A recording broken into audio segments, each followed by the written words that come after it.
মানসিকভাবে শক্ত থাকার 6টি উপায়। 1.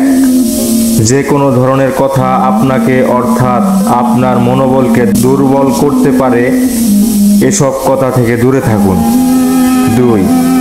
নিজের উপর ভরসা করেন, দেখবেন ধীরে ধীরে আপনার আত্মবিশ্বাস বাড়ছে, যা মানসিক চাপ কমাতে সাহায্য করবে। 3. নিজের মনের কথা বলার জন্য এমন একজন মানুষের সাথে বলুন যে আপনাকে অনেক ভালোভাবে বুঝেন, যেমন মা, বাবা, স্বামী, স্ত্রী, ভাই, বোন।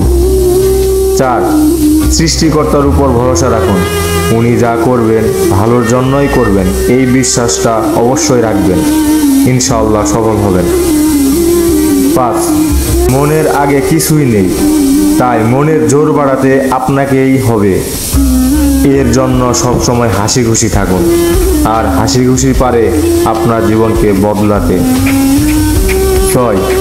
বিতর্ক থেকে দূরে থাকুন এবং শিক্ষণীয় বিষয় রয়েছে এরকম যুক্তিতর্কে উপস্থিত থাকুন, তাহলে আপনি অনেক কিছু জানতে পারবেন এবং শিখতে পারবেন, যা আপনার জীবনকে পরিবর্তন করতে সাহায্য করবে। যদি আমাদের লেখাগুলো আপনার কাছে ভালো লাগে তবে অবশ্যই সাবস্ক্রাইব করে পাশে থাকবেন।